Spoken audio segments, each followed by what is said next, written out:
Hello guys, welcome to a new video from the channel. This time we'll check how to add NFC card to iPhone wallet. So let's start. It's very easy to do it. So first let's go to settings on our iPhone and then just scroll down and let's go to the part that says wallet and Apple Pay.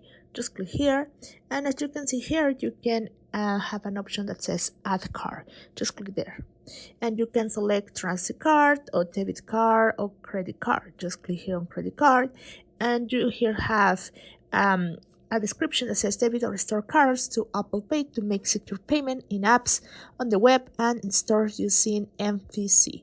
So just click on continue and just add a card here and just write the name and the card number.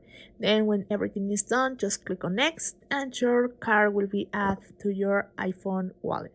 So that's how it works. I hope this works for you.